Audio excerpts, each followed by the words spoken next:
Bueno, buenas tardes a todos y todas. En esta ocasión nos encontramos con la presencia de una invitada internacional muy especial en el marco de la cátedra Oiga, Mire, Vea, la mirada y la escucha en los tiempos del ruido. Para esta sesión nos acompaña Regine Prat, psicoanalista, quien viene de París, quien nos va a presentar su trabajo que tituló Abrazar una voz, los orígenes de la comunicación, que creo que nos va a permitir comprender desde un punto de vista psicoanalítico este asunto de la voz, con ocasión de las preguntas que nos hemos hecho en la cátedra sobre la escucha, la palabra, el discurso, y quizás también en esa conexión que se podría establecer con la mirada. Entonces, Beatriz va a presentar a nuestra invitada. Hola, les presento a Regine. Regine es una psicoanalista francesa que lleva muchos años perteneciendo a la Asociación de Psicoanálisis de París, y ella ha hecho un recorrido clínico muy amplio. Desde hace muchos años viene dedicándose al tema del tacto-pulsión, que seguramente les subiremos a internet algunos elementos, algunos de pronto textos que puedan pues como un poco darles contexto del trabajo que ha hecho Regine, pero hoy en particular nos viene a hablar del asunto de la voz. Entonces, si bien ella empezó sus trabajos alrededor del tacto, pues digamos que ella también, a partir de esa pulsión, de ese tacto-pulsión, pues va a elaborar toda una serie de teorías y de aplicaciones de este concepto, y también, digamos, alrededor de lo que significa esto de lo invocante que decimos nosotros, esto de la voz, esto del tono, esto que más allá de la simbolización de la palabra, esto que está en el trasfondo de la palabra, que nos da un ritmo, que nos da un tono, que nos da una cierta cadencia y que es tan importante en la relación con los demás. Entonces, pues vamos a escucharte en tu conferencia Abrazar una voz, los orígenes de la comunicación.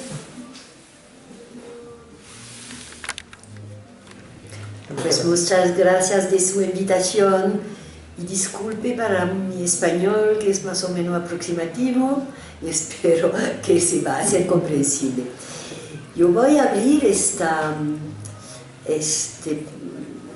tema de la voz con una referencia a una gran especialista de la voz que fue Teresa Berganza, que fue una gran mezzosoprano que falleció hace 2 años, y así definía la voz. Tenemos, decía, el instrumento más prodigioso, el más pequeño, está ahí en nuestro cuerpo, pequeños músculos, pequeñas cuerdas vocales que, con el aire, dan el sonido, el canto. Un pequeño instrumento al servicio de la música. Reflexionar sobre el viaje de la voz desde el principio, en el nacimiento, pero también antes, nos sitúa en la confluencia de muchos caminos. La música, el ritmo, la voz del hablante y la voz recibida, es decir, el mundo de la comunicación y de las interrelaciones. En la convergencia de lo psíquico y lo somático, la voz cambia según las emociones. Sus características son tan individuales e individualizables que hemos hablado de una firma o huella vocal que transmite la voz sobre lo que queremos decir, pero también sobre lo que nosotros mismos desconocimos. ¿Cómo se construye en las primeras relaciones de la infancia? ¿Qué importancia tiene para el bebé y qué queda de este viaje en cada uno de nosotros? Estas son las vías que seguiré con un intento de identificar algunas proposiciones teóricas útiles para la práctica clínica. ¿De qué está hecho primero este pequeño instrumento?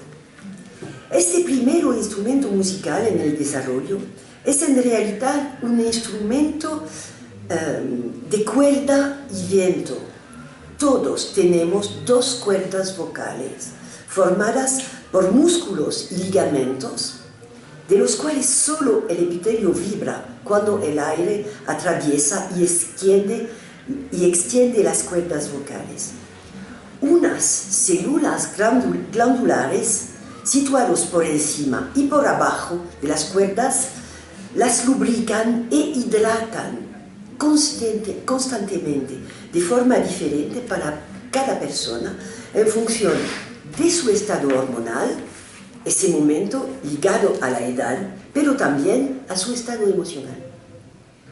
Los elementos de la laringe, que dice laringe, son como una catedral móvil en 3 dimensiones, que modula el paso del aire a través de las cuerdas vocales.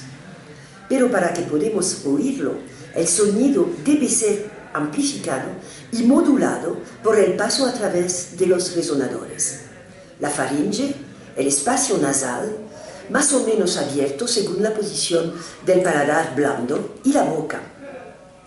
La interacción entre articulador y resonador hace del acto de hablar uno de los actos voluntarios más complejos de la actividad humana. Las influencias ambientales y psíquicas también desempeñan un papel especialmente importante, ya que los distintos órganos que intervienen en la voz interactúan entre sí y cada uno de ellos puede verse sutilmente alterado y modificado. Nos quedamos sin voz. Nuestra voz se quiebra o se blanquea. Las expresiones comunes nos llevan al corazón de las características multisensoriales utilizadas para describir la voz. Lo auditivo se transforma en visual, una voz blanca. Me parece que debe decirse también en español. Tenemos en todas las lenguas características polisensoriales. Lo impalpable y etéreo en materia, una voz dura o rocosa.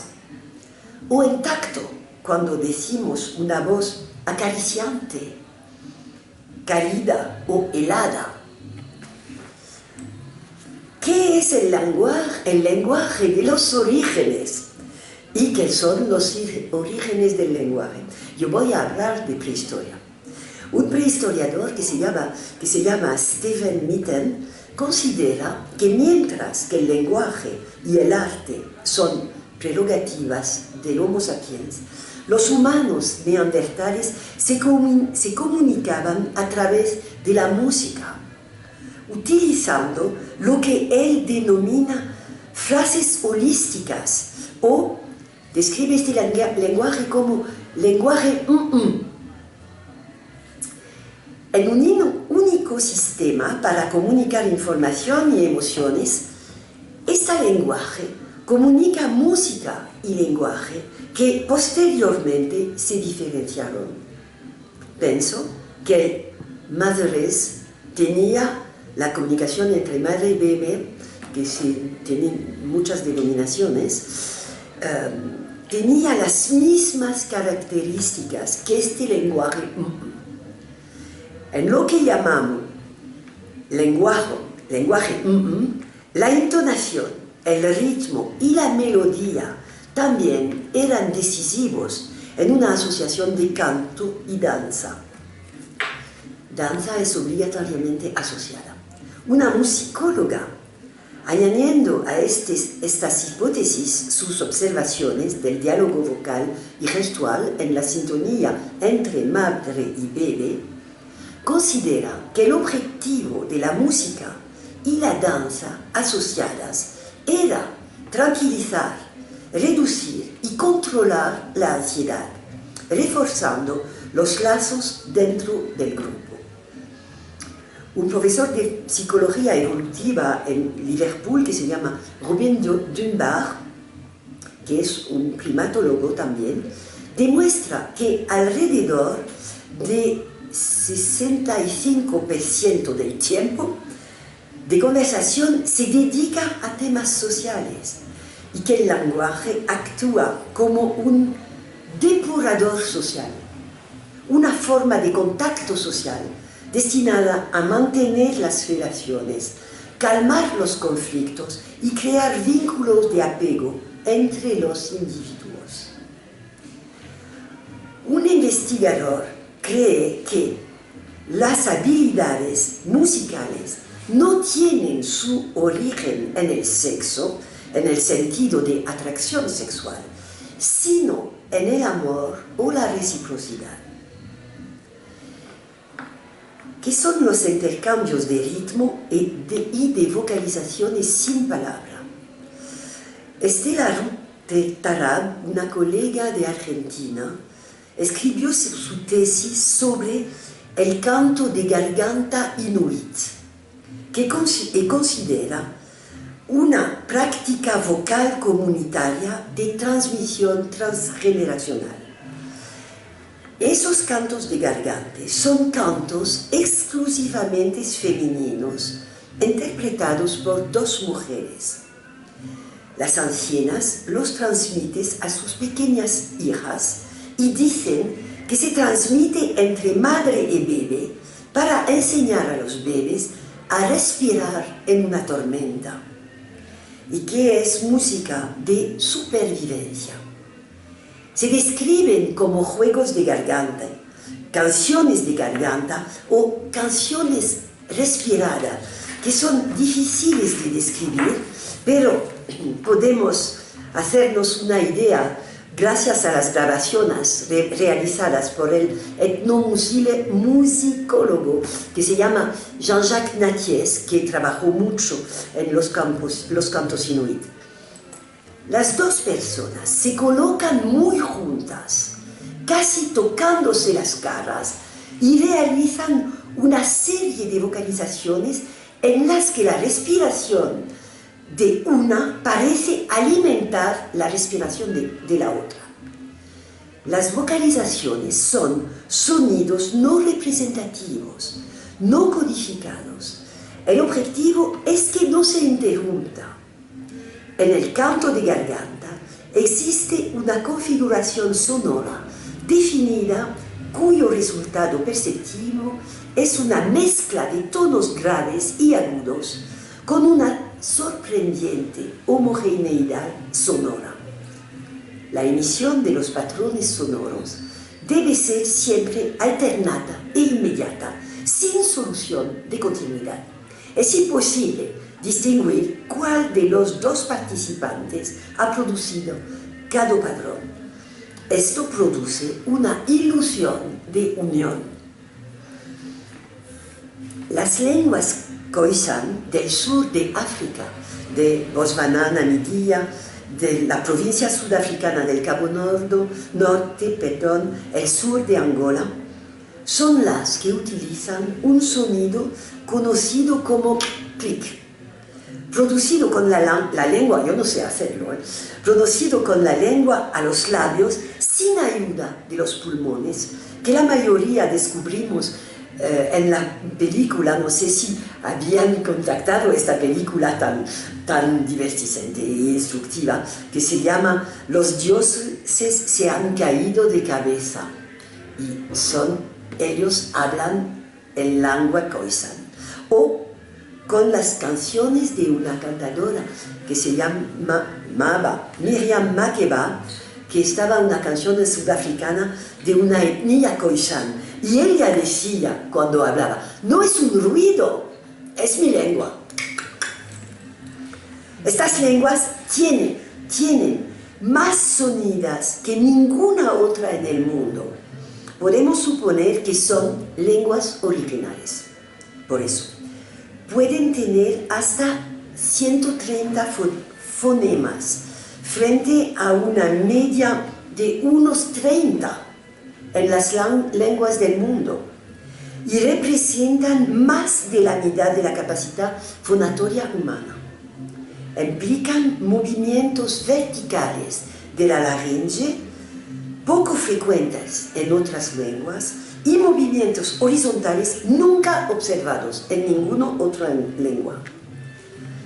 De estos orígenes se deduce que la voz es una prolongación de las funciones y ruidos del cuerpo, de los sonidos de expulsión, de respiración. La anatomía de la voz determina en parte sus características, su timbre, su color. Cuanto más cortas son las cuerdas vocales, más rápido vibran, más aguda es el sonido. Cuando mayor es el resonador faringobucal, más grave es la voz. Al nacimiento, la laringe del bebé está colocada en alto, lo que le permite succionar, es decir, tragar y respirar en el mismo tiempo. A partir de los 4 meses hasta los 2 años, la laringe desciende. Hacia los 6-7 meses, los bebés pueden interrumpir el flujo del aire que sale de sus pulmones, añadiendo a sus vocalizaciones sonidos semiconsonánticos, como, no sé reproducirlos, la J y el V. Y después, hacia los 9 meses, consonantes verdaderas, al principio son principalmente oclusivas, como M, P, T, Q. Pueden empezar a pronunciar palabras en torno de 9 o 10 meses. En los bebés y niños hay pocas diferencias entre niñas y niños. Solo después de la pubertad se hacen evidentes las diferencias, con cuerdas vocales más cortas y estrechas en las niñas y resonadores menos espaciosos. Sin embargo, la anatomía nos permite comprender las considerables diferencias individuales que permiten afirmar la voz es la huella de una personalidad. Existe una dimensión de creación vehiculada específicamente por la voz. Y cosa rara y raramente destacada en mi conocimiento, tenemos una certeza absoluta en este campo donde nada está certeza. La certitud es esta, que el bebé oye su propia voz por primera vez después de nacer. Podemos formular la hipótesis de que la experiencia del bebé que continúa, el empuje de su respiración y la audición del sonido producido, debe de prefigurar un extraordinario sentimiento de creación, posiblemente el primer sentido de creación. Desde el nacimiento, las capacidades vocales del bebé están muy por adelantadas con respecto a sus capacidades motrices y seguirán estándolo durante mucho tiempo para una determinada edad de desarrollo. Pasará mucho tiempo antes de que un bebé alcance un virtuosismo motor equivalente a las acrobacias vocales que realiza en sus vocalizaciones a los pocos meses de su vida. Numerosos estudios realizados desde los años 80 han demostrado que después de nacer, los bebés recuerdan y muestran preferencia por todo lo que ya han experimentado previamente. La entonación del lenguaje es reconocible en el útero, al igual que más o menos 30% de los fonemas. A partir de las 28 o 30 semanas de gestación, el bebé puede detectar un cambio acústico. A las 36 semanas, él puede diferenciar entre sonidos complejos, sílabas y notas musicales, así como entre una voz femenina o masculina y un cambio de ritmo. Mientras que las consonantes son confusas, las vocales son perfectamente perceptibles. La prosodía, el ritmo y la entonación que podrían interpretarse como sonidos que le rodean, le llegan perfectamente. Una psicanalista italiana que se llama Susan Mayello cree que los encuentros con los sonidos permiten al feto experimentar las diferencias entre los ruidos de fondo, que son regulares y permanentes, y los sonidos aleatorios. Según ella, la percepción de la voz de la madre podría representar la primera experiencia de alteridad del niño durante la vida prenatal, ya que no tiene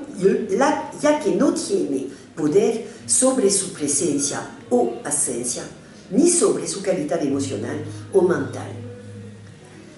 Basándose en sus extensos trabajos con bebés y en datos de la vida fetal, que demuestran que los bebés perciben ruidos aproximadamente un mes antes de percibir las voces, ella considera que los momentos iniciales de la emergencia y diferenciación del aparato mental, a partir del estado primordial de unión fusional psicofísica, están precisamente vinculados a la dimensión acústica. ¿Qué comunica la voz? Yo voy a hablarles de un experimento que demuestra que los sentimientos de una madre se transmitan a su bebé a través de los parámetros musicales de su voz.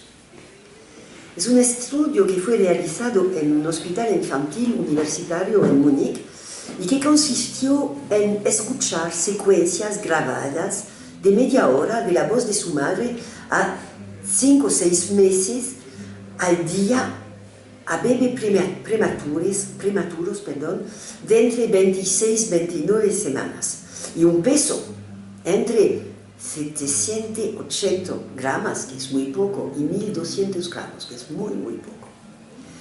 Las investigaciones realizadas con los 5, 20 meses y 6 años mostraron claramente un avance significativo en el desarrollo motor y verbal en comparación con el grupo control, que no había escuchado la voz de su madre. La autora considera que la voz de la madre es un medio terapéutico para el bebé, un sustituto de su presencia física, pero al mismo tiempo un símbolo de la relación. En esta investigación, 2 bebés de 28 semanas se enfrentaron a grabaciones de la voz de su madre que la investigadora consideró muy deprimida. A las 34 semanas, los bebés empezaron a llorar cuando se ponía en marcha la grabación, pero no cuando hablaba la madre por realidad. A continuación, se realizó una nueva grabación, cuyas características vocales eran muy diferentes porque las 2 madres estaban mejor y sus voces ya no se consideraban deprimidas, planas y débiles. Y pues los bebés dejaron de llorar y reaccionaron inmediatamente a esta nueva grabación, mostrando interés y buscando la fuente de la voz. Lo que Trebartin describe como musicalidad comunicativa, la música del lenguaje, transmitida por la voz, también ocupa un lugar central. El bebé de pocas horas reconoce el llanto de un bebé de su edad, que diferencia de la grabación de sus propios llantos y de los de bebés mayores. Diferencia el tono de aprobación y de desaprobación. Lo que Papusek, que fue un de primer a trabajar en este tema, él denomina apoyo parental intuitivo al desarrollo vocal y verbal del bebé, se basa en sus estudios que muestran la sintonía melódica y rítmica que constituye la base de los intercambios entre padres y hijos en lo que se ha llamado protoconversación y que describe la conversación entre una madre y su bebé. Ahora conocemos muy bien las características del lenguaje del adulto hablante que resuenan en las manifestaciones vocales del bebé, apoyándolas y estimulándolas al mantener alerta su atención. El baby talk, antaño tan despreciado, es universal, se llama madurez, baby talk, en Francia lo decimos mamané. Son las formas más frecuentes de denominarlo. Durante el primer año de vida del bebé y hasta los 3 años, consiste en un hablar acentuando picos de entonación, marcados finales de frase, mayor frecuencia de labiales y tono más alto. La utilización de espectrogramas permite visualizar las localizaciones de un eje temporal, establecer curvas de intensidad y de tono y comparar las del bebé con las de su madre. Eso permitió establecer una notable pulsación rítmica de vocalizaciones y pausas alternadas, preparando el camino para la entrada en escena del interlocutor. Dice, las pulsaciones rítmicas se agrupan para formar frases musicales que llevan en sí la narratividad del intercambio. La entonación y la acentuación en las vocalizaciones pueden, pues, considerarse un equivalente y una anticipación del apuntamiento. Siguiendo los pasos de Trevartin y Stern, las investigaciones de Maya Gracier, que es una investigadora actual francesa, sobre los intercambios rítmicos madre-bebé, han demostrado la notable organización de estos intercambios que forman una interacción vocal en la que cada parte deja espacio para que intervenga la otra, con características, eso es muy interesante me parece, con características de frecuencia y tonos similares a las improvisaciones entre dos músicos de jazz.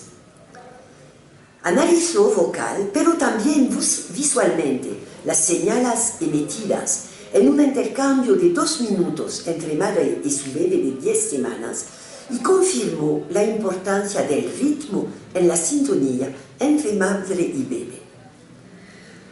Compartir el ritmo de las vocalizaciones, los intercambios de miradas y los movimientos corporales crea lo que Trevartin ha denominado intersubjetividad primaria. Cuando la madre habla a su bebé, hace pausas del orden de 500 o 900 milisegundos para que éste vocaliza y interactúe a su vez. Demuestra que los ciclos más largos, correspondientes al compromiso mutuo, están formados por unidades estables y destaca la existencia de episodios narrativos claramente delimitados temporalmente y formados por unidades temporales más pequeñas. Hay un ejemplo clínico muy impactante que lo ilustra en la película familiar de un bebé al que más tarde se le diagnosticó autismo. Pedro es un bebé de 6 meses en esta video y se aparta de las relaciones, no responde a su madre a pesar de sus peticiones, permanece abatido o incluso vuelve la cabeza hacia otro lado. Para el espectador, no hay duda sobre el pronóstico de autismo que se declara algunos meses después. Sin embargo, en la misma película asistimos a la llegada del tío, que no es cerca del bebé, no es un familiar. Sorprendentemente, este bebé sale de su retraimiento, entra en interacción activa, gorjea, ríe, responde. En resumen, se comporta como un bebé absolutamente normal. El análisis del espectrograma mostrará que la madre tiene un modo de vocalización plano, sin picos prosódicos ni marcas de entonación, mientras que el tío tiene todas las características vocales del mamané, del babitok, de lo que pasa entre madre y bebé, que va bien. La calidad narrativa viene determinada por las variaciones en la microestructura del ritmo. Daniel Stern, cuyo trabajo sobre la sintonía es bien conocido, describió la estructura narrativa de la interacción temprana como un microdrama subjetivo. El ritmo, es decir, la organización temporal, es el factor esencial de la sintonía afectiva descrita por Stern. El diálogo puede establecer en una correspondencia rítmica vocal, así como mímica o gestual. Por ejemplo, cuando la madre responde a una vocalización del bebé, no con otra vocalización, sino con una mímica o un movimiento, así por ejemplo, que respecta al mismo tiempo en otra modalidad expresiva. El ritmo resulta ser una especie, es mi proposición, una especie de denominador común para toda la información sensorial, que actúa como puente de una modalidad sensorial a una otra. Un puente interno, en cierto modo, que permite la transmodalidad de la percepción. Pero también es, en el mundo exterior, un puente de una modalidad expresiva a otra y, por tanto, un vector insustituible de comunicaciones entre dos interlocutores. En 1920, Freud, que pensó todo antes de nosotros, describió el mecanismo por el cual se puede extraer cantidades muy pequeñas de información sensorial. Dice, solo sampleando el mundo externo, y comparó este mecanismo con palpadores que se acercan al mundo externo a tientas y luego se retiran de él cada vez. En 1924 retomó la cuestión del factor cualitativo que interviene en este sampleo, un factor que creía decisivo en la diferenciación de las experiencias de placer y displacer, y sobre él que se preguntaba. Dice, tal vez sea el ritmo, el flujo temporal en las modificaciones, aumentos y disminuciones en la cantidad de estímulo. Él dice, no lo sabemos. Hoy día sabemos un poco más y podemos rendir homenaje a la notable intuición de Freud, que ha sido validada casi un siglo después. Stern sitúa la percepción del tiempo en la posición de un auténtico sexto sentido, y dice. Los bebés son especialmente capaces de detectar los cambios de ritmo y la desincronización, y pueden transferir una modalidad sensorial a una otra. Es lo que se llama percepción amodal o percepción transmodal o sinestésica. Podemos entonces formular la hipótesis que las pequeñas cantidades de información captadas que describió Freud constituirían una especie de denominador común para toda la información sensorial. Este denominador común, que servirá de puente entre una modalidad sensorial y una otra, nos parece que es el ritmo. La voz es, pues, en el corazón de la comunicación.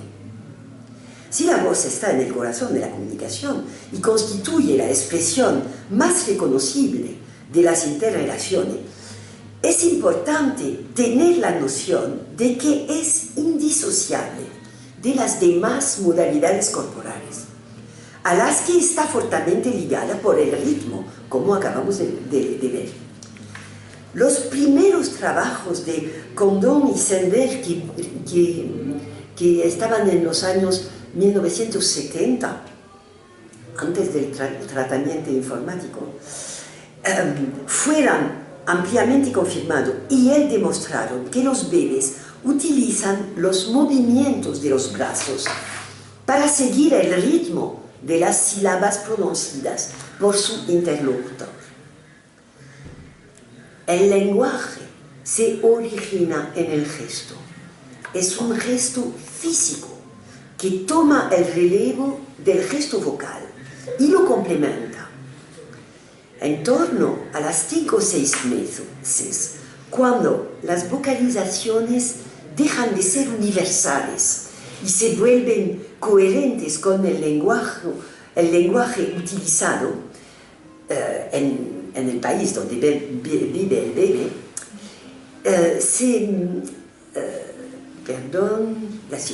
se vuelven coherentes con el lenguaje utilizado, y esta transición a lo que se llama balbuceo canónico se refleja en una ralentización de las producciones vocales que, en mi opinión, atestiga los procesos de interiorización, así como la intencionalidad de la comunicación vocal. Estudios recientes han relacionado la actividad rítmica de golpeteo de los bebés poco antes de este periodo con la transición al balbuceo canónico. El hecho de que se utilicen cascabeles sonoros tiene poca importancia. Lo decisivo es la actividad rítmica de golpeteo del bebé sí mismo. Y cuando se establece el balbuceo canónico, los bebés preferirán los cascabeles sonoros, pero antes no tiene importancia. Y este balbuceo es predictivo de la posterior entrada en el lenguaje. Y los juegos de golpeteo rítmico son, a su vez, predictivos de la transición al balbuceo canónico. Así pues, el lenguaje, en su forma natural de palabra, nunca es incorpóreo, sino que siempre se expresa a través del cuerpo y del comportamiento. Este llevó a un investigador a utilizar la expresión "el hablar es una señal parsimoniosa, comprende silencio, suspiros, gruñidos, ruidos, risas, todo ello acompañado de manifestaciones corporales". Los trabajos de Beatrice de Gelder y sus colaboradores demuestran, mediante procedimientos experimentales de una inventividad impresionante, que el reconocimiento de la tonalidad emocional de la prosodía aumenta si se tiene en cuenta la postura en su conjunto. Y del mismo modo, el reconocimiento de la expresión emocional del rostro aumenta el reconocimiento de la prosodía y aumenta cuando la expresión corporal es congruente. Pues el hablar no es solo auditivo, sino también visual. Todos sabemos, por ejemplo, que cuando escuchamos a alguien en una situación de mucho ruido, le miramos atentamente sobre los labios, como si intentáramos practicar la lectura labial. El límite de audición se reduce cuando el sujeto ve la cara del orador. Ver refuerza las señales acústicas relevantes y da la impresión de oír mejor al interlocutor.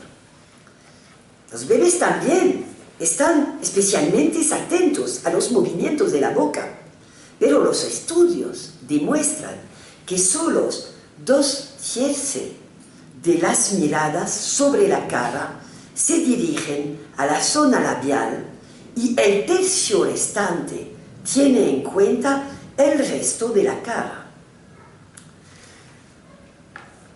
Pensamos aquí a que se pasó en la pandemia, trabajando con bebés con la máscara. Claro, el bebé va a buscar la información donde está, y está la mayoría en esta parte. Un estudio relacionó de forma muy convincente los movimientos de las cejas, que no tenían ninguna conciencia, con los cambios de turno del hablar. Resultados que surgieron que los movimientos rápidos de las cejas están relacionados con la motivación y la intención de comunicarse. En mi opinión, no existen estudios específicos sobre este punto de la comunicación con los bebés, pero los que empiezan a existir sobre lo que se llama el turn talking, uno por vez, un periodo en torno a las 3 meses de espectaculares intercambios de vocalizaciones entre la madre y el bebé, muestran que el ritmo del turn taking está determinado esencialmente por elementos visuales, y lo que se confirma por el hecho de que también se observa en los niños sordos, pero no ciegos. Los descubrimientos de la neurociencia de las neuronas espejo han permitido sustentar neurofisiológicamente trabajos anteriores que demostraban que cuando 2 adultos son llamados a un intercambio en una situación experimental, existe una tendencia natural a articular el propio estilo y ritmo gestual sobre el del otro, estableciendo así una danza en armonía. El resultado, dicen, los oyentes se mueven en armonía con la estructura articulatoria del discurso del orador. Por tanto, podemos concebir la voz como una apertura compleja y multiforme de todo el campo de la comunicación, es decir, del vínculo con otros, que se convertirán en interlocutores relacionales. Así pues, el reconocimiento visual no es suficiente y debe asociarse a la voz conocida desde el vientre materno. Kenneth Wright, que es un colega inglés del movimiento de Winnicott dentro de la Sociedad Británica de Psicoanálisis, él llama nuestra atención sobre el hecho de que la autoconciencia se construye a través de la experiencia de mirar un objeto que falta, porque no se puede tocar. Él dice, la distancia es ante todo algo que se ve, algo que no está ahí desde el principio, sino que tiene que construir gradualmente con el aprendizaje por la experiencia. Pero es muy destacable que este aprendizaje se produce muy pronto, probablemente en continuidad con el empezado en la vida intrauterina. Un bebé de pocas horas si le sujeta bien, gira la cabeza en la dirección del sonido, lo que demuestra que hay una conexión entre lo que el bebé oye y la intuición que tiene de la posición de su propio cuerpo en el espacio. Dice Kenneth Wright que ser tocado y ser cogido han estado ahí desde el principio y pueden, en una fase muy temprana, dar la sensación de estar envuelto por algo firme del exterior, el comienzo de un límite del yo. El otro, él dice, es lo que no cede, lo que opone resistencia a mi acción. El principio, dice, es el tacto, el contacto con la piel, ser abrazado, la presión firme del cuerpo de la madre. Este es el núcleo de la realidad. Tenemos ahora conocimientos que nos permiten creer que el núcleo de la realidad, y yo añadiría el núcleo del yo, comienza con el tacto, y que este comienzo es muy temprano.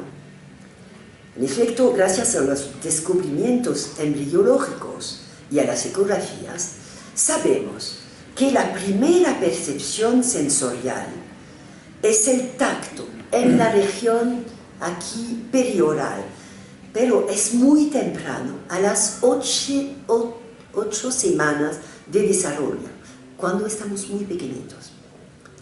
Asociada a movimientos más o menos contemporáneos, organizará todas las actividades del feto en torno a la búsqueda de contacto, con partes de su propio cuerpo, con elementos de su entorno, la pared, el cordón, el placenta, etc. Se trata así de actividades organizadas que presuponen la memorización. He descrito las actividades del bebé como agarrar, soltar, y podemos considerar las actividades del feto de este modo: agarrar, soltar. El procesamiento transmodal ya existe en el útero, y durante la audición interna temprana observamos los movimientos de la boca y la lengua del feto en un intento de tocar el nuevo sonido, utilizando los medios ya conocidos para establecer el contacto. Del mismo modo, hemos podido demostrar una conformación visual del rostro humano que permite reconocerlo después del nacimiento y permite comprender las experiencias de Lelzov cuando él saca la lengua al bebé y el bebé responde. Mi hipótesis personal es que las experiencias del tacto generan una memoria de forma que servirá de puente a los otros modos de sensorialidad. Así, cuando la audición se volverá operativa en el calendario maturativo, permitirá establecer el contacto. Esto da una histórica coherencia a los trabajos de investigación que he citado, que muestran la complementariedad y el paso de una modalidad sensorial en lo que se conoce como transmodalidad, amodalidad o sinestesia. Es lo que llamó tactpulsión, y la transmodalidad es en el título de mi comunicación: abrazar una voz, es hacer correspondencia entre la voz, el oído y el cuerpo. Este modo de comunicación se mantiene a lo largo de nuestra vida a través de múltiples canales sensoriales, lo que he propuesto llamar la ópera del encuentro. Reúne el texto, la prosodía, es decir, la música de la ópera, y permite y la puesta en escena, que es decir, el cuerpo, y permite retener o liberar ciertos aspectos de la comunicación con el otro. Así los estados afectivos primarios y su perturbación se transmitirán a través de la desorganización y disociación de estos tres niveles de comunicación. Voy a concluir recurriendo a un tipo de clínica diferente a la que estamos acostumbrados, es decir, una clínica que no es psicoanalítica, sino hablando de teatro. Jacques Lecoq fue un fundador de una escuela de creación teatral de renombre internacional y se basó en su experiencia del cuerpo como deportista de alto nivel para hacer trabajar a los actores con máscaras neutras, con el fin de aprender el lenguaje de los gestos que transmiten las emociones. Él dice, hay que observar cómo se mueven las personas y las cosas y cómo se reflejan en nosotros. En su enfoque pedagógico, todo se refiere al movimiento, arriba, abajo y el ritmo. Como portador y traductor de emociones, encontramos la etimología de emovere, así como al de la mirada que lo recibe y descodifica. Él dice, todo lo que el hombre hace en su vida puede resumirse en dos acciones esenciales: tirar y empujar, que responde en sus diferentes direcciones en lo que denomina una rosa de esfuerzo, y claro, en la que encuentro lo que deriva de la forma primitiva de lo que yo llamo agarrar, soltar. A diferencia de trabajos de investigación, a menudo en inglés y bastante desconcertantes para quienes no son familiares o apasionados, ver estos videos de Jacques Lecoq que se encuentra en internet es muy fácil y pone de forma evidente los medios que utilizamos para comunicarnos, para mostrarnos a los demás y para recibir de ellos. Jacques Lecoq tenía un talento sin igual para la enseñanza y solía organizar conferencias pedagógicas públicas. Eran auténticos espectáculos unipersonales en los que traducía y demostraba el lenguaje corporal y las diferencias individuales y emocionales. Cuando se le ve, se comprendió cómo se siente, por ejemplo, al abrir la puerta de la sala de espera, el estado emocional del paciente al que se acoge. Antes de volver a sentirlo, se siente y, más exactamente, se ve. Del mismo modo, sabemos muy bien por las personas cercanas cómo la apertura de la puerta y la forma de subir la escalera indican un estado emocional mucho antes que el contenido de su palabra y del tono de su voz. En el pasado sabemos de los niños traumatizados. A menudo encontramos recuerdos muy precisos de las cualidades sensoriales de momentos de confrontación con una posible violencia que orientan la aplicación de medidas de protección.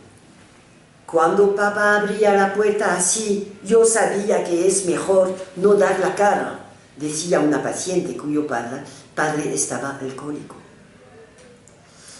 Para terminar, voy a ceder la palabra a otra cantante que se llamaba Geneviève Rex y que se ha dedicado a la reeducación de la voz. Ella dice, la voz es un instrumento muy sofisticado en resonancia directa con lo más íntimo del individuo, su alma o su mente, si lo prefiere. Es una manifestación muy compleja y frágil. Y así, a lo largo de nuestra vida, comunicamos lo más íntimo de nosotros mismos con los demás. Muchas gracias.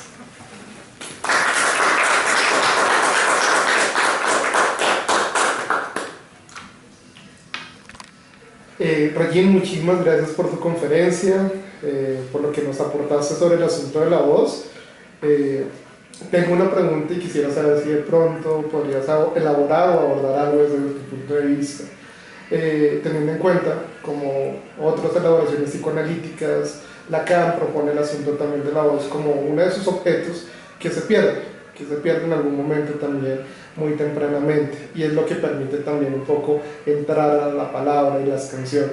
Entonces hice un recorrido muy interesante también, como hablando también del asunto, situándolo muy bien. Quisiera saber si de pronto tendrías algo que decir sobre pensar la voz también como algo que se pierde. Nombraste algo también del ritmo, como que se comparte entre madre y bebé, hijo, que permite también entrar la palabra. Entonces me queda esa vocación. Quería saber si tenías algunas palabras, algo que compartir sobre eso. Seguro que lo que llama nuestra atención como analistas y terapeutas son cambios, de lo que hablé, cambios de ritmo, cambios de entonación, a veces mini modificaciones de esto que van a atirar nuestra atención sobre una palabra. Y me parece que cuando los colegas, y tengo una visión ciertamente muy caricaturada de Lacan, del pensamiento de Lacan que yo no conozco, y de la práctica de los colegas lacanianos que yo conozco mejor, pero ciertamente con muchas ideas preconcebidas. Y cuando hablan de la significación de la palabra y se basan así, yo pienso que no es verdad, que hay embarcado clandestinamente la modificación del ritmo, el cuerpo. Por ejemplo, tengo mucha estima para Françoise Dolto, que estaba una psicoanalista lacaniana y que fue para mi generación la apertura de las psicoanalistas de Bebe, y que tuvo la inmensa fortuna de participar a uno de sus seminarios, y fue mi primera experiencia cuando estaba muy joven, mi primera experiencia de hablar y de lo que se diría supervisión. Yo estoy en desacuerdo con ella cuando ella decía que teníamos que hablar al bebé y que él entiende las palabras, pero Françoise Dolto tenía una presencia increíble, absolutamente increíble, y no estaban las palabras de su texto que pasaban, sino su increíble empatía, su increíble comunicación con su postura, su increíble capacidad de recoger lo que viene del otro. Y yo fui muy sensible, honesta, porque yo estaba tan joven y tenía tan incertidumbre que cuando yo hablé, sí, hablando a una que estamos temando, y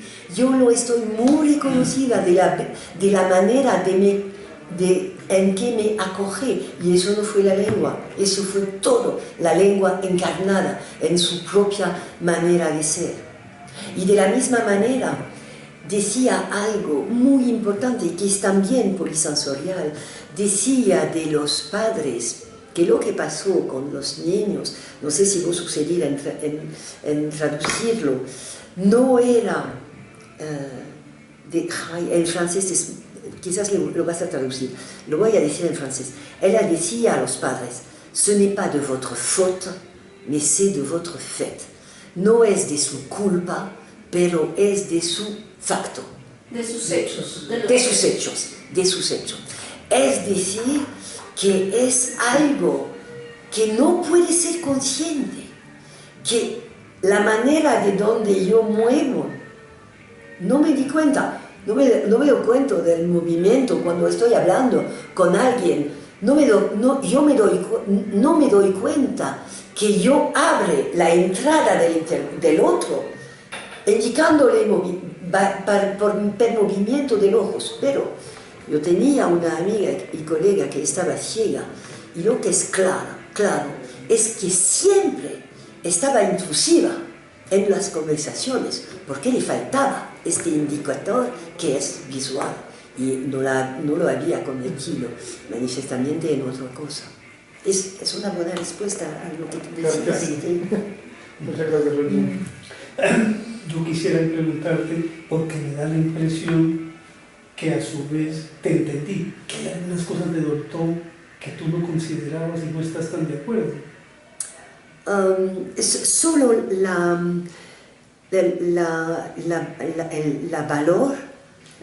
el valor, perdón, que daba al verbo solo, a la palabra sola. Y me parece eso que estaba lo que ella decía, pero no estaba verdad. No estaba Porque justamente sí, de alguna manera, creo que en parte lo que te pregunta Manuel es que en las elaboraciones lacanianas, sí, la voz es justamente lo que permite decir eso sí, que la palabra no.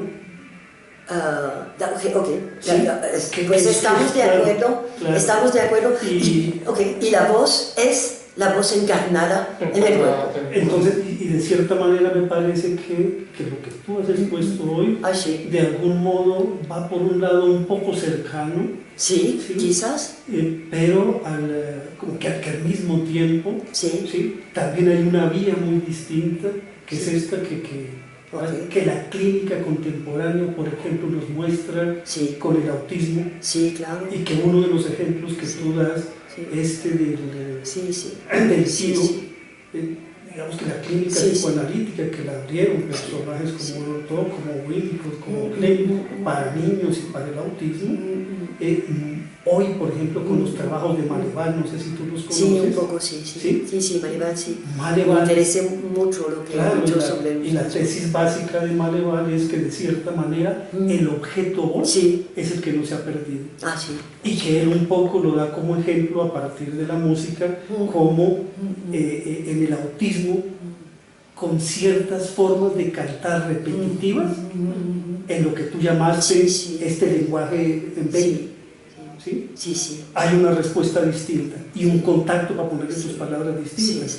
O sea, que él lo que encuentra es lo que la voz, al ser variante, Sí. rompe y no permite la continuidad. ¿Sí? Y que la pérdida del objeto, por eso es la idea, que el autismo no se pierde, Sí. porque necesita una regularidad. Sí. No solo en el autismo, estoy pensando, no sé si se va a ajustar muy bien, pero es un ejemplo clínico con una paciente muy enferma, obesa, ¿cómo se dice? Obesa. Alcohólica y psicóloga, y ella me hablaba de lo que pasa. Yo le pregunté qué se pasó con las personas que tenían cuidado de ella cuando estaba pequeñita, y ella decía, era una persona muy popular, ella oía, escuchaba música popular, en mi familia solo se escuchaba ópera y música clásica, y lo que me alertó fue eso del gesto, así esto. Pues tomó este gesto y le pregunto, ¿qué canción es popular? No sé, no me acuerdo, estaba un cantador popular de esta época. Indicaba, no tenemos que pedir atención en eso. Y en este momento, no sé dónde me salió, Yo dije, ¿quién estaba? No sé, estaba una canción de mujer, no sé de qué. Y yo le dije, moi je n'étais rien, et voilà qu'aujourd'hui, sí, es esto, me dijo. Estaba esto. ¿Cómo he pensado en esta canción? Se convirtió en música lo que estaba diciendo, y el gesto de evitación fue algo muy importante. Y desde este momento me pareció, yo pedí atención al ritmo, en su manera de hablar y de estar y de tratar su cuerpo. Y fue muy importante, con una asociación de la voz, del canto, el canto es el ritmo, y con la asociación la asociación con el cuerpo, y sin separar cuerpo y lo que pasa en la cabeza, en mente. Hay un autor que me parece muy importante, no sé, seguro que no ha sido traducido en español, es un autor contemporáneo italiano que se llama Riccardo Lombardi, no sé si los conocen, y que describe, que trabaja sobre lo que llama la disociación cuerpo-mente, cuerpo-psique. Y es muy simétrico de lo que describí Geneviève Vague. Tú hablas de autismo. Geneviève Vague es una figura mayor, me parece que ha muerto el año pasado, y me parece que dejará su nombre en la clínica del autismo, y ella describió cómo se hace la asociación entre las dos partes del cuerpo, la derecha y la izquierda, el alto y el bajo, con clivaje horizontal, y cómo eso se va a agregar con el pensamiento.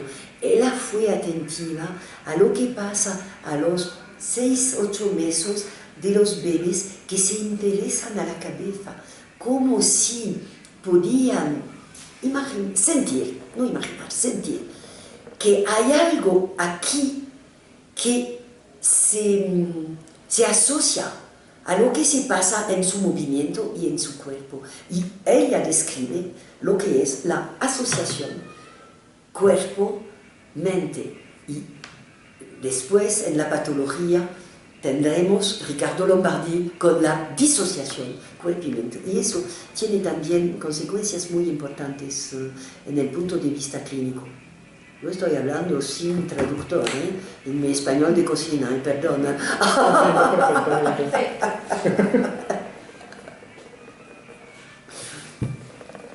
A mí me pareció bien interesante cuando planteas como hablando de la materialidad de la voz, ¿no? Cómo esa voz puede tomar, digamos, puede verse, puede tocarse, puede volverse tacto, puede volverse materia en otro sentido, ¿no? Sí, me parece que es como otra dimensión de la voz en relación con esa voz primera que se pierde, que hablan acá, ¿no? Como ese, pues porque, digamos, ese objeto, la voz como objeto perdido, así como el seno como objeto perdido, sí. Las heces como objeto perdido, es como esa voz inicial que está completamente debilidad del significante, pero de todas maneras hay algo que busca que en el vínculo humano, aunque esa voz primera se pierde, de todas maneras en el vínculo humano hay algo que se retoma sin que sea eso primero, sí. Pero que está ahí, que de alguna manera busca recomponer eso perdido. Sí. A veces pensé, pero bueno, solo es no se puede realmente sostener, pero a veces pensé que lo que se modifica maximadamente con mis pacientes en Analisa es su voz. Y claro, ninguno va a hacer un análisis para modificar su voz, no es una sintomatología y no es el empiezo de un tratamiento, pero si estamos atentos a eso, se modifica mucho, mucho y se puede entender con todo lo que he resumido, porque la voz va a expresar el contacto interno de sí con sí mismo y al mismo tiempo el contacto de sí con el mundo y con nosotros. Pues no es extraordinario pensar que se va a modificar mucho en un tratamiento que funcionó. Y si estamos atentos a eso, es muy, muy interesante ver eso. Yo pensaba también, digamos, en el análisis, el asunto también de la voz, cómo juega, fundamentalmente como estás diciendo.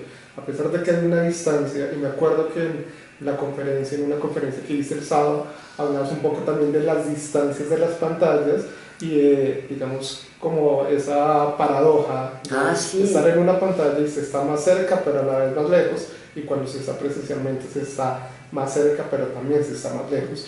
Y la voz, con ese elemento también transmodal, donde en momentos puede llegar también, digamos, a abrazar, a tocar sin necesidad, digamos, de acercarse al otro. Sí. Ahí, sí, digamos, también como un elemento desde lo clínico. Sí. Yo preferí, durante la pandemia, trabajar con pantalla que trabajar por teléfono.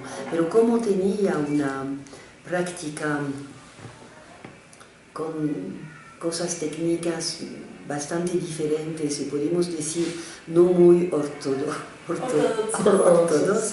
fue muy fácil, sabíamos que vamos a ser confinados. Dice, pues yo hablé con mis pacientes en la última semana de lo que va a pasar en la semana próxima y por la mayoría no hubo solo una interrupción. Y con la pantalla me parece que se asocia la voz con lo que vemos y con una extrema proximidad de 20 centímetros. Y pues he trabajado así. Hay una pequeña desincronización con la pantalla, no es completamente perfecto, pero me pareció muy importante tener la visión de lo que se pasa en la cara y los pacientes. Los niños me dijeron, cuando yo trabajo siempre en contacto, un niño me dijo, yo le dije, no nos vemos tan próximo habitualmente, casi no me has visto así. No, me dijo, tienes líneas así. Ay, yo decía, se llaman, no sé decirle en español. Así. Sí, tú no me habías visto. Y empezamos a discutir, ¿y quién tiene eso? ¿Quién conoces? Ay, es tu hermana, ¿no? Tu madre, tu abuela.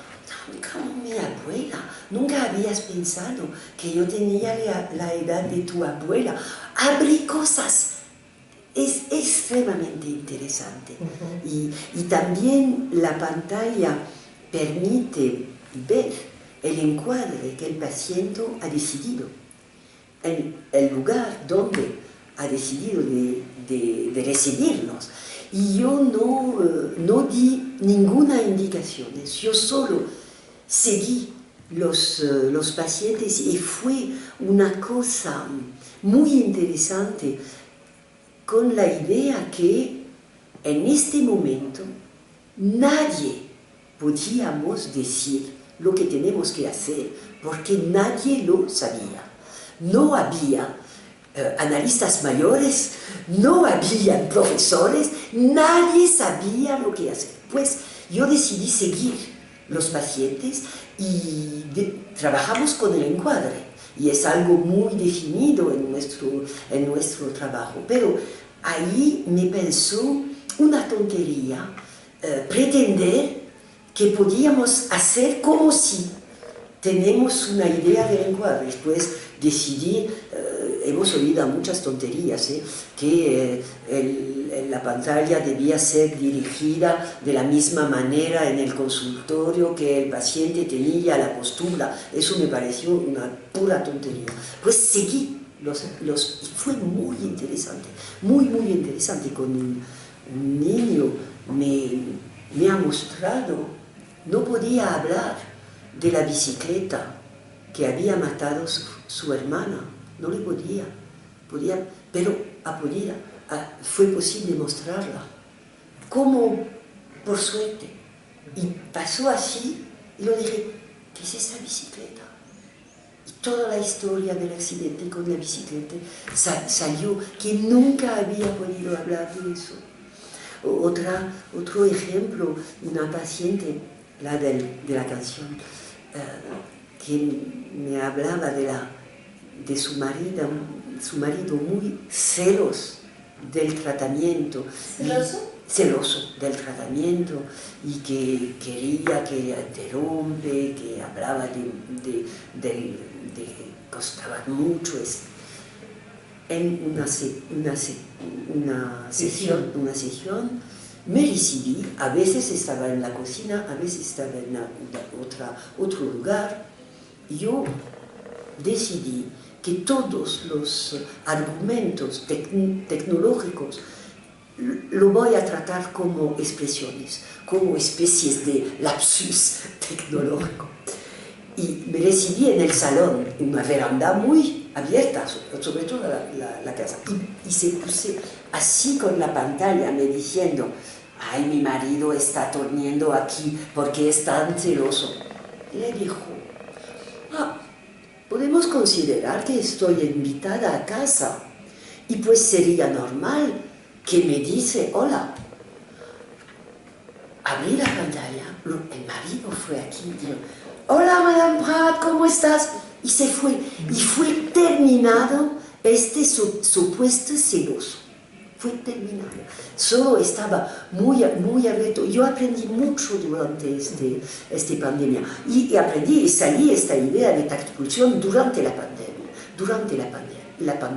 Y ahora trabajo, no tenía ninguna experiencia de esto antes, pero ahora tengo esta experiencia de pandemia,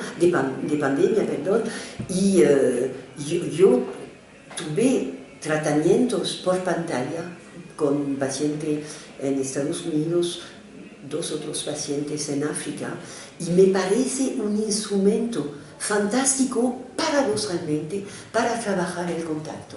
Y cambió muchas las cosas. Cuando un paciente no puede venir a una sesión, ellos deciden si vienen o si se quedan en pantalla. Y siempre me parece muy interesante considerarle no como algo que falta, pero como algo más, como una manera de sentir algo que no podríamos sentir en el consultorio.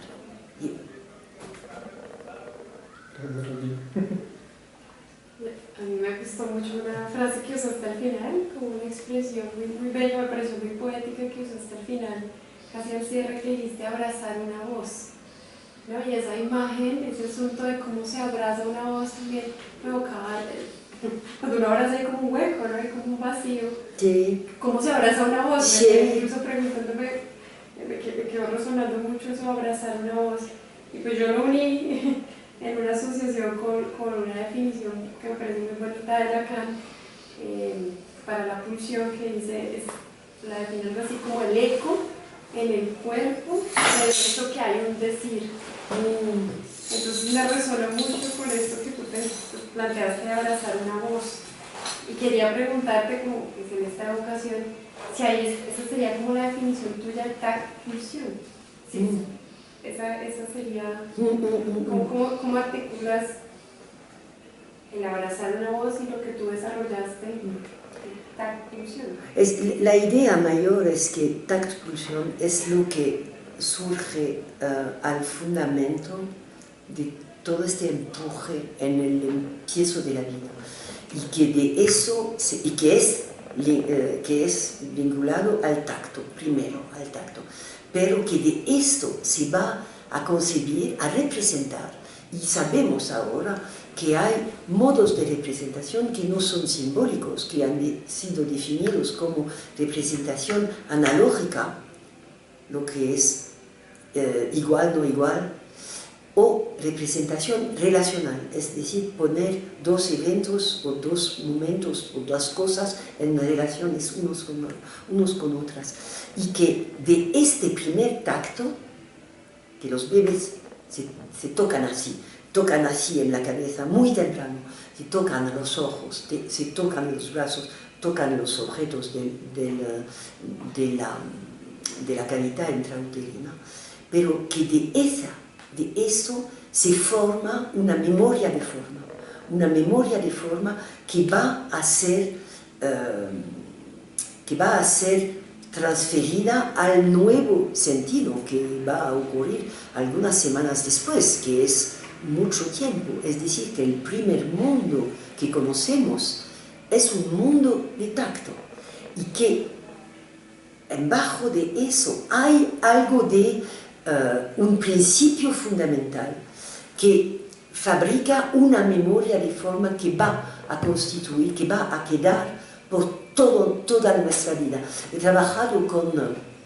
Fui invitado por colegas que trabajan con viejos, y primero les decía que estaba segura que yo voy a aprender cosas útiles para mí en la época de vida donde estoy. Será interesante aprender cosas sobre la vida de los viejos. Pero ellos me dijeron, y fue lo que pasó, que al fin de vida se encuentra de nuevo lo que pasó en el principio de la vida, y que lo más sólido, lo más sólido es el tacto, el contacto por todos modos diversos, no solo táctil, pero también oído, también visualizar, pero los sueños, todos podemos hacer las experiencias con nuestros viejos, con nuestros mayores, que se acuerden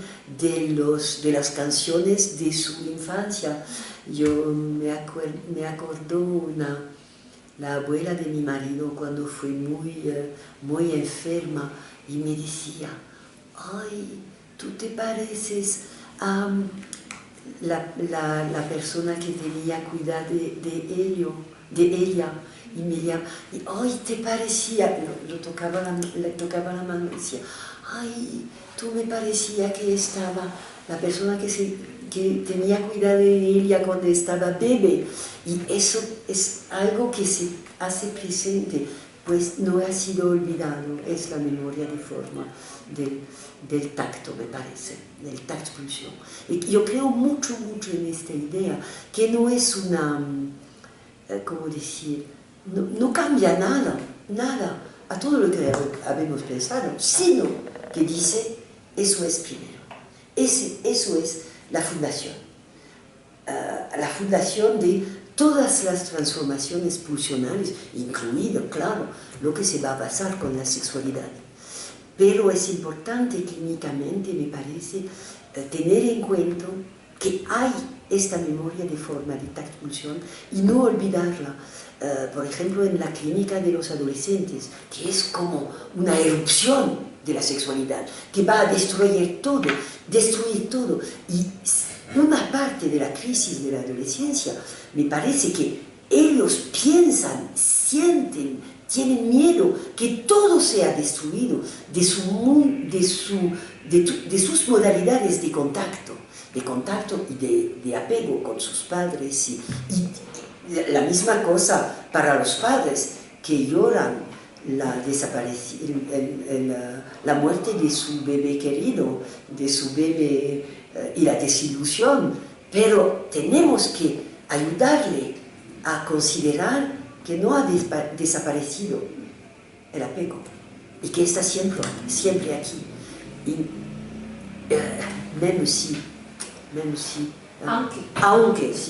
aunque la sexualidad ocurrió y que se transforma en una vida de adulto. Eso para mí cambió muchas cosas. Hay una pregunta que cuando generalmente, pues digamos, aparece como duda para mí, pero que digamos, cuando enseño, estoy hablando de la pulsión, ¿no?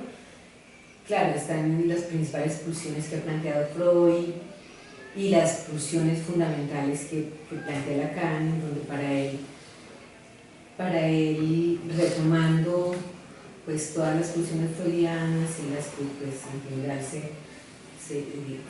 hasta cuando él comienza a hacer sus elaboraciones, a plantear el psicoanálisis, él las ha resumido en 4 objetos pulsionales, fundamentalmente, 4. Uno que es el seno, que tiene que ver con la fuente, que es la boca. Otra que es la mirada, que no es solamente la visión, pero es la mirada que tiene que ver como fuente los ojos. Otra que es, digamos, son todos objetos que se pierden, ¿no? El objeto heces, cuyo, digamos, fuente, heces y desecho, digamos, la orina, cuya fuente pues es el ano y la uretra. Y la otra es la invocante, que es la voz, cuya fuente son los oídos, ¿no? Pero entonces hay algo que a veces alguien pregunta, que yo en algún momento también lo tuve como pregunta, yo me inventé, hay una construcción de un preciso sea cierto, ¿no? Pero entonces pregunta, ¿y en dónde queda la piel? ¿Sí? La piel, ¿qué pasa con la piel? Sí, porque de todas maneras, digamos que los objetos funcionales, en ese sentido, cuando Lacan los plantea como los fundamentales, digamos que la pulsión fálica la sitúa en otro lugar, una pulsión que, digamos, que de alguna manera estructura todas las otras. Él señala unas características particulares de la pulsión, ¿no? En ese sentido, de todas estas 4, que todas están en los orificios corporales. Sí.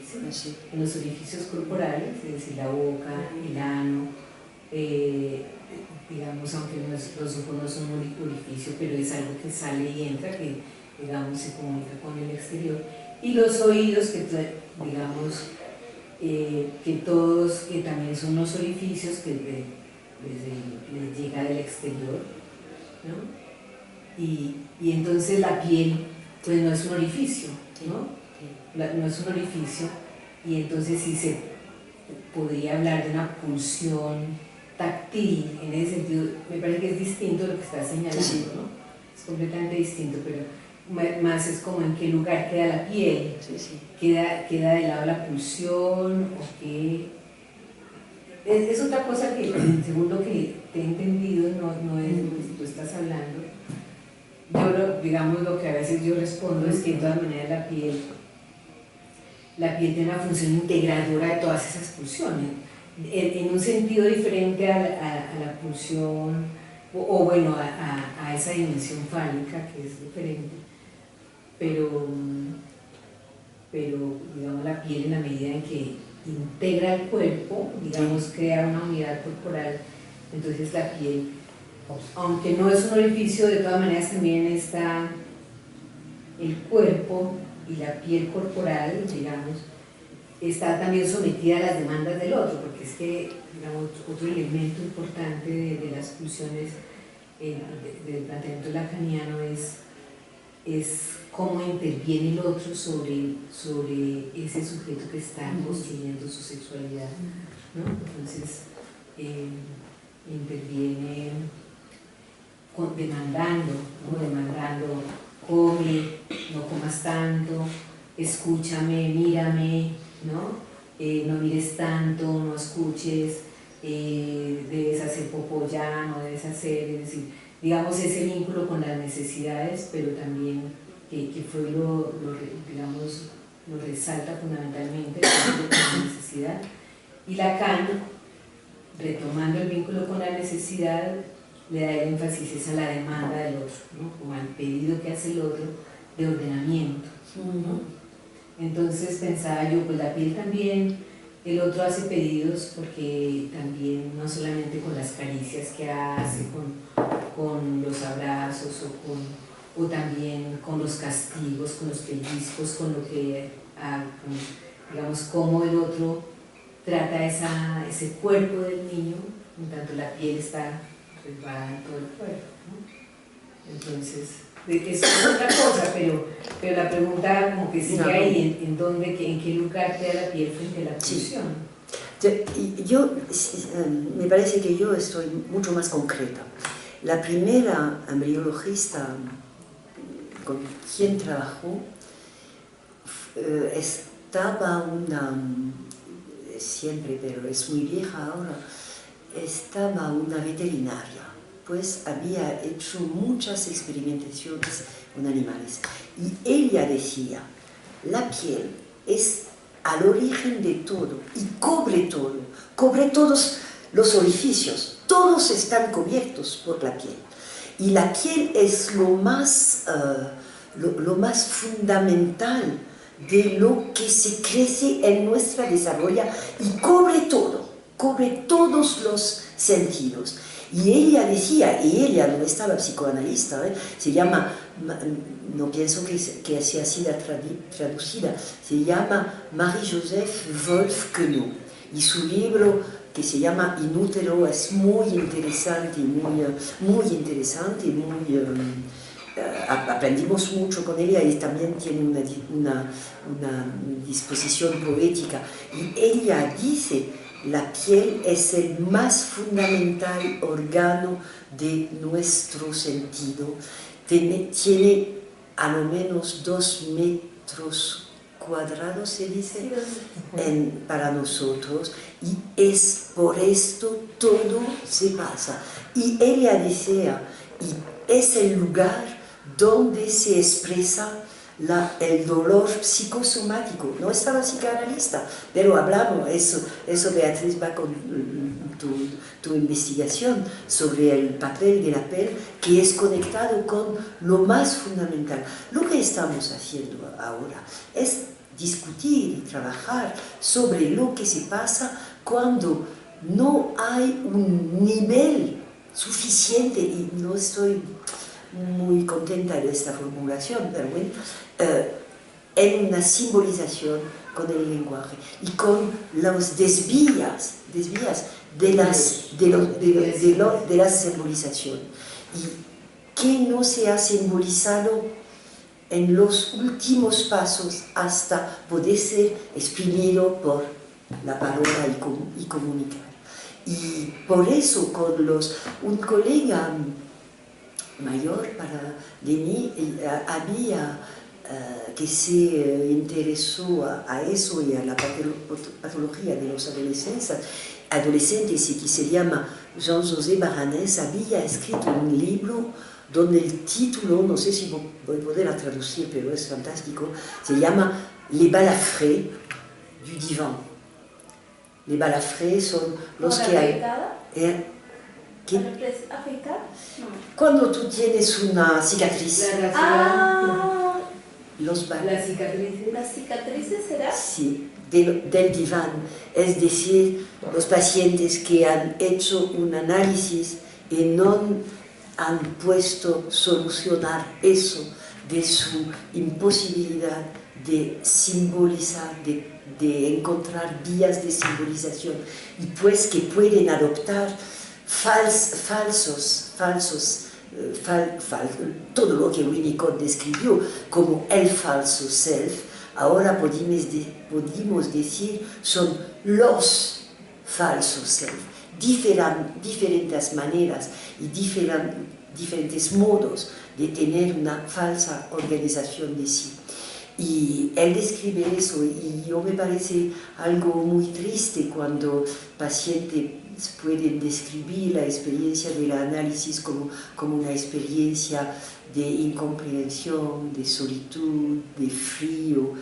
Eso me parece el contrario del que debe ser un análisis. Pero primero, como analistas, tomamos, sin saber que lo hacemos, tomamos la problemática del paciente y la problemática del paciente es su modo de angustia y su modo de defensa también. Y pues eso me parece que tenemos que trabajar mucho con esas ideas para no seguir en estas trampas. Y la cuestión de la piel es, si volvemos te decía, yo estoy más concreta, yo sigo el pensamiento de Sterby, que estaba a sí mismo muy concreta y describía el nacimiento como una experiencia del bebé que perdía los límites y donde el mundo está sin límite y en el mismo tiempo descubre la gravedad y se encuentra en el mundo sin límite y pierde la coherencia. Y los trabajos que conocemos ahora de la embriología muestran que hay una organización y que el bebé nace con esta organización y la va a perder al nacimiento y va a tener necesidad de reconstruir lo que había construido y construir con más dificultades porque el mundo es más complejo después del nacimiento. Y ella describía que el bebé tiene partes de sí mismo que son separadas, que no son ligadas, parte de sí mismo, de su cuerpo, y que es la sensorialidad, es su modo de personalidad, y que necesita una piel. Y no utilizaba la piel como una metáfora, sino como algo concreto. Necesita el bebé la piel de la madre, los brazos de la madre, en el mismo tiempo, describía eso, en el mismo tiempo que el olor familiar de la madre, su voz familiar que ya conocía antes de nacer. Y es esto que va a constituir una piel que va a tener juntas las diferentes partes de sí mismo. Hay una pequeña palabra en su citación que generalmente no tomamos atención y que es muy importante. Ella dice, todo eso debe ser pasivamente. Es decir, que el bebé no necesita hacer esfuerzo para constituir eso. Eso debe ser dado por el entorno, por la madre, sin que él tiene que hacer esfuerzo. Y si no funciona, si el continente, si la piel no está suficiente, el bebé va a tener necesidad de hacer esfuerzos, y ella describe eso como una segunda piel defensiva. Y puede ser ninguna cosa. El desarrollo de una mente precoz puede tener este papel de ser una segunda piel que viene a sustituir a una piel ofrecida por la madre y por el entorno, sin que tiene necesidad de hacer esfuerzo para construirla. Y puede ser, yo tenía no tengo que hacer estadísticas, pero la mirada me parece muy interesante para toda la patología funcional del bebé, que tiene pocos modos de expresar que no va bien, y uno de ellos va a ser lo que ella describe como agrippement, no sé cómo se puede decir. Tensión como la tensión. Sí. Sí. Tensión muscular. Con tensión muscular. Es decir, que el bebé que se siente desapareciendo se construye con una contención, una autocontención, y puede ser muchas cosas. Por ejemplo, una contención muscular, cuando eso es una contención muscular interna, vamos a tener un bebé que vomita. Y la clínica que yo he tenido, no puedo hacer estadísticas, pero algunos casos muy graves, todos se solucionaron procurando un continente en la terapia. Y nunca tocó ni la madre ni el bebé, solo fue permanente en contacto con la mirada del bebé, en dirección de su madre o en dirección de otra parte, con la dirección de la madre, con quien habla, quien mira, siempre siendo en contacto, y eso se modificará. Y se ve muy bien que cuando no hay continente suficiente, cuando el bebé está poniendo, por ejemplo, en la punta de las rodillas de la madre, se ve que se tiene solo. Se tiene solo, se contracta. Todos sabemos eso, ¿no? Antes un examen o un concurso, miran qué pasa en el baño. Hay mucha gente que está haciendo la cola para es un mecanismo muy arcaico. Miramos por qué tenemos dueño de Dolor de espalda. dolor de espalda. De espalda. Cuando conducemos, tenemos coches muy confortables. No es necesario conducir con las espaldas. Solo necesitamos mirar y conducir así. ¿Por qué usamos un modo muy arcaico de tener solos? Si ve algo peligroso, voy a defenderme por las espaldas. No, es completamente inútil. Es solo un modo de defensa muy arcaico, que Sterbeck llamaba segunda piel defensiva, y eso me parece muy interesante. Los jóvenes, los bebés que están en una agitación se dice, agitación que no se puede parar, no se puede parar, porque parar significa morir, caer, pues necesitan hacer ruido, hacer movimiento, siempre. Es una manera de declinar. Como de despreciar, como dejar. Una manera de experimentar esta segunda piel defensiva cuando no hay un momento de continente suficiente.